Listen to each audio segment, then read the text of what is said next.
ದಕ್ಷಿಣ ಕಾಶಿಗೆ ಸಾಂಕ್ರಾಮಿಕ ರೋಗದ ಭೀತಿ. ನಂಜನಗೂಡು ದೊಡ್ಡ ಜಾತ್ರೆಗೆ ಬ್ಯಾಕ್ಟೀರಿಯಾಗಳ ಕಾಟ, ವಾಮಾಚಾರದ ಕಾಟಕ್ಕೆ ಕಲುಷಿತಳಾದಂತಹ ಕಪಿಲೆ. ಏಪ್ರಿಲ್ 9ರ ಜಾತ್ರಾ ಮಹೋತ್ಸವಕ್ಕೆ ಭರ್ಜರಿ ಸಿದ್ಧತೆ.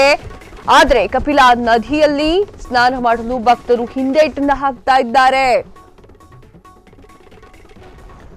ಹೌದು, ವಾಮಾಚಾರ ಕಾಟಕ್ಕೆ ಕಲುಷಿತಳಾಗಿರುವಂತಹ ಕಪಿಲೆ ಏಪ್ರಿಲ್ 9ರಂದು ಜಾತ್ರಾ ಮಹೋತ್ಸವ ಭರ್ಜರಿಯಾಗಿ ಸಿದ್ಧತೆ ಆಗ್ತಾ ಇತ್ತು. ಆದರೆ ಕಪಿಲಾ ನದಿಯಲ್ಲಿ ಸ್ನಾನ ಮಾಡೋಕೆ ಭಕ್ತರು ಹಿಂದೇಟನ್ನ ಹಾಕ್ತಾ ಇದ್ದಾರೆ. ದಕ್ಷಿಣ ಕಾಶಿ ಸಾಂಕ್ರಾಮಿಕ ರೋಗದ ಭೀತಿ ಕೂಡ ಶುರುವಾಗಿದೆ. ಭಕ್ತಾದಿಗಳು ನದಿಯ ನೀರಿನಲ್ಲಿ ಸ್ನಾನ ಮಾಡೋಕ್ಕೂ ಭಯ ಪಡ್ತಾ ಇದ್ದಾರೆ.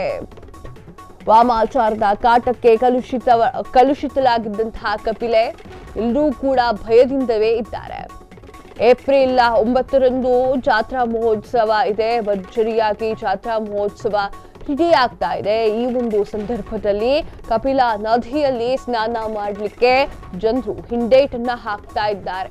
ರೋಗದ ಭೀತಿ ಎಲ್ರಿಗೂ ಕೂಡ ಶುರುವಾಗಿದೆ. ಹಾಗಾದ್ರೆ ನಂಜನಗೂಡು ದೊಡ್ಡ ಜಾತ್ರೆಗೆ ಬ್ಯಾಕ್ಟೀರಿಯಾ ಕಾಟ ಯಾಕೆ ಬಂತು? ವಾಮಾಚಾರ ಕಾಟಕ್ಕೆ ಕಲುಷಿತಲಾದ ಹಾಗಾದ್ರೆ ಕಪಿಲೆ.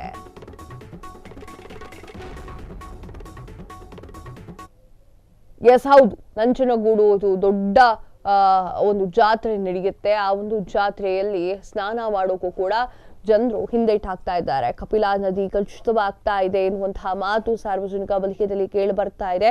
ನೀವು ಸ್ಕ್ರೀನ್ ಮೇಲೆ ನೋಡ್ತಾ ಇರಬಹುದು ಎಷ್ಟೊಂದು ಕಸ ಕಡ್ಡಿಗಳು ಕೂಡ ಆ ಒಂದು ನದಿಯಲ್ಲಿ, ಕಪಿಲೆ ನದಿಯಲ್ಲಿ ಇದೆ ಅಂತ.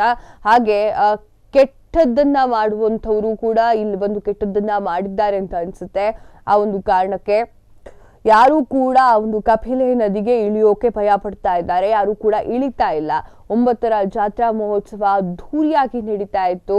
ನಂಜನಗೂಡು ಜಾತ್ರಾ ಅಂತಂದ್ರೆ ತುಂಬಾ ಜನ ಖುಷಿಯಿಂದ ಹೋಗ್ತಾ ಇದ್ರು. ಆದ್ರೆ ಈ ಸಲ ಸ್ನಾನ ಮಾಡೋಕ್ಕೂ ಕಪಿಲೆಯ ಬಳಿ ಹೋಗೋಕೆ ಭಯ ಪಡ್ತಾ ಇದ್ದಾರೆ ಜನರು. ನೋಡಿ ಯಾವ ಕಾಲ ಬಂದು ಹೋಗಿದೆ ಅಂತ. ಬ್ಯಾಕ್ಟೀರಿಯಾಗಳ ಕಾಟ ಹೆಚ್ಚಾಗ್ತಾ ಇದೆ ಅಂತಂದ್ರೆ ಕಲುಷಿತ ನೀರಿನಲ್ಲಿ ಹೆಂಗೆ ಸ್ನಾನ ಮಾಡ್ಲಿ ಅಂತ ಜನರು ಪ್ರಶ್ನೆಯನ್ನ ಮಾಡ್ಕೊಳ್ತಾ ಇದ್ದಾರೆ. ಇದಕ್ಕೆಲ್ಲ ಯಾವಾಗ ಮುಕ್ತಿ ಸಿಗುತ್ತೋ ಕಾದ್ ನೋಡ್ಬೇಕಾಗಿದೆ.